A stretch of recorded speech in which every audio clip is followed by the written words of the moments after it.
السلام علیکم ورحمۃ اللہ وبرکاتہ۔ میرے معزز سامعین، نبی کریم صلی اللہ علیہ وسلم کے معجزات کے حوالے سے مختلف چیزیں سوشل میڈیا پر آپ دیکھتے رہتے ہیں، سنتے رہتے ہیں۔ آپ سے درخواست یہ ہے کہ مستند معجزات پر یقین رکھا کریں، اور جو من گھڑت معجزات کے بارے میں کہیں سے ذکر ملے تو کسی عالم دین سے جن پر آپ کو اعتماد ہو ان سے اس کی تصدیق لازمی کروایا کریں۔ میں آپ کی خدمت میں نبی کریم صلی اللہ علیہ وسلم کا ایک معجزہ لے کر حاضر ہوا ہوں، اور اس معجزے کا عنوان یہ ہے کہ بکریوں کا خود بخود اپنے اپنے مالکوں کے پاس چلے جانا۔ واقعہ یہ ہے کہ نبی کریم صلی اللہ علیہ وسلم نے جب جہاد میں خیبر کے قلعے کا محاصرہ کیا ہوا تھا تو اتنے میں اچانک ایک بکریاں چرانے والا آیا جس کے پاس بہت سارے لوگوں کی مختلف بکریاں تھیں، اور اس نے نبی کریم صلی اللہ علیہ وسلم کی خدمت میں حاضر ہو کر بغیر کچھ کہے جی مجھے اسلام قبول کرنا ہے، اور اللہ نے اس کو اسلام کی دولت سے نواز دیا۔ اب جب اسلام قبول کر لیا تو نبی کریم صلی اللہ علیہ وسلم سے سوال کیا، یا رسول اللہ ان بکریوں کا میں اب کیا کروں؟ تو آپ صلی اللہ علیہ وسلم نے فرمایا کہ تم ان بکریوں کے منہ پر چھوٹی چھوٹی کنکریاں مارو، یعنی پھینکو، جس سے ان بکریوں کو یہ محسوس ہو کہ ان کو ہنکایا جا رہا ہے، واپس بھیجا جا رہا ہے۔ اللہ پاک تمہاری امانت ادا کر دیں گے، اور ان سب بکریوں کو اپنے اپنے گھر تک، اپنے مالکوں تک پہنچا دیں گے۔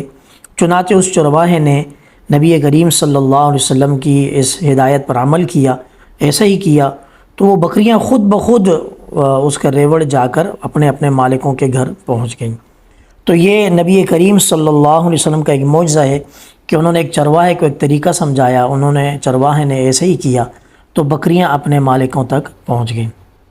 یقیناً کوئی اور یہ کرنا چاہے تو اس میں شاید یہ تاثیر نہ ہو، لیکن نبی کریم صلی اللہ علیہ وسلم کو نبوت کی صداقت کے لیے اللہ پاک نے بہت سارے ایسے معجزات عطا فرمائے تھے، ان میں سے ایک معجزہ آپ نے سماعت کر لیا۔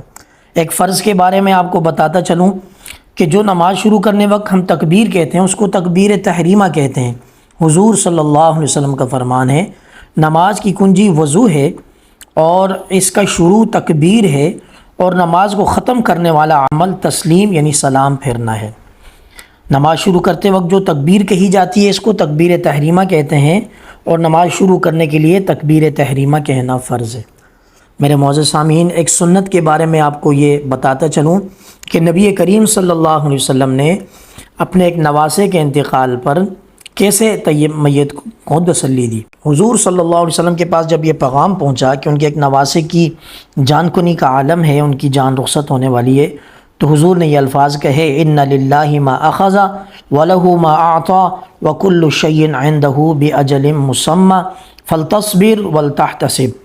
ترجمہ یہ ہے کہ جو کچھ اللہ نے لے لیا وہ اسی کا تھا، اور جو اللہ نے دے دیا وہ بھی اللہ ہی کا ہے، اور ہر چیز اللہ تعالیٰ کے نزدیک ایک مدت مقرر تک کے لیے ہے، تم صبر کرو اور ثواب کی امید رکھو۔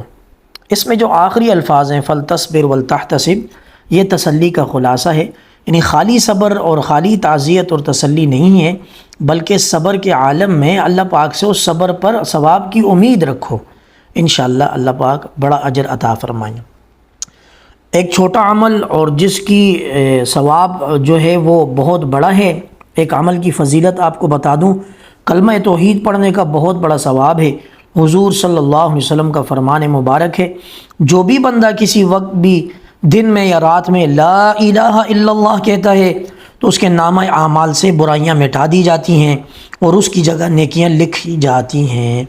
سورۃ اللیل میں اللہ پاک کا ارشاد ہے، اعوذ باللہ من الشیطان الرجیم، بسم اللہ الرحمن الرحیم، فانذرتکم نارا تلظی لا یصلاها الا الاشقى الذی کذب وتولی۔ فرمایا دین کو نہ جھٹلانا، میں نے تم کو ایک بھڑکتی ہوئی آگ سے ڈرا دیا ہے، اس میں وہی بدبخت داخل ہوگا جس نے دین کو جھٹلایا اور اس سے منہ موڑ لیا۔ اللہ کریم ہمیں دین کی عزت، دین کے شاعر کی عزت، اہل دین کی عزت، ان کی محبت کرنے کی توفیق عطا فرما دیں۔ آخرت کے حوالے سے جنت کے بازار کا حوال سماعت فرما لیں۔ نبی کریم صلی اللہ علیہ وسلم نے فرمایا، جنت میں ایک بازار ہے جس میں خرید و فروخت نہیں ہے، اس میں صرف مرد اور عورتوں کی صورتیں ہیں، یعنی چہرے رکھے ہوئے ہیں، ان کو دیکھ کر جب آدمی کسی شکل کی تمنا کرے گا کہ میں بھی اس شکل جیسا ہوتا تو اس کی شکل ویسی ہی ہو جائے گی۔ اللہ اللہ اللہ۔ میرے ناظرین، میرے سامعین، یہ بات یاد رکھیں، جنت اللہ رب العزت کا مقام رضا ہے۔ مقام رضا کا مطلب یہ اللہ پاک اپنے جس بندے سے راضی ہوں گے اس کو مقام رضا یعنی جنت میں پہنچا دیں گے۔ اللہ کریم ہمیں بھی اپنے فضل و کرم سے، محض اپنے فضل و کرم سے ہم پر رحم فرما کر، کرم فرما کر اپنے مقام رضا یعنی جنت میں اپنی شان کے مطابق ہمیں مقام عطا فرما دیں۔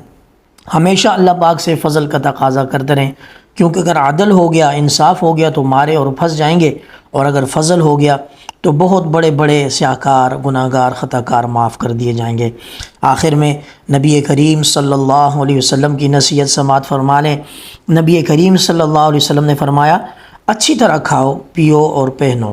اچھی طرح کھاؤ، پیو، پہنو کا مطلب یہ ہے کہ پاکیزہ طریقے سے کھاؤ بھی، پیو بھی اور پہنو بھی، یعنی ہر چیز حلال ہونی چاہیے، اور صدقہ و خیرات کیا کرو، فضول خرچی اور تکبر سے بچو۔ اللہ کریم ان تمام معاملات میں ہمیں عمل کرنے کی توفیق عطا فرما دیں۔ خلاصہ آپ کو بتا دیتا ہوں، حضور صلی اللہ علیہ وسلم کا ایک معجزہ آپ کے سامنے پیش کیا، فرض نماز کے بارے میں تکبیر تحریمہ کی آپ کو اہمیت بتائی، سنت کے حوالے سے میت کو تسلی دینے کے الفاظ آپ کو بتا دیے، ایک اہم عمل کلمہ توحید پڑھنے کا ثواب آپ کو بتا دیا، ایک گناہ سے بچنے کی تلقین میرے سامعین میں نے آپ کو کر دی کہ دین کو کبھی نہیں جھٹلائیے گا، اور آخرت میں جنت کے بازار کے حوالے سے بتا دیا کہ جنت اللہ پاک کا مقام رضا ہے، اور حضور صلی اللہ علیہ وسلم کی نصائح میں سے قیمتی نصیحت آپ کو میں نے بیان کر دی ہے۔ اللہ کریم مجھے اور آپ کو عمل کرنے کی توفیق عطا فرما دیں۔ اپنا بہت سارا خیال رکھیں۔ والسلام علیکم ورحمۃ اللہ وبرکاتہ۔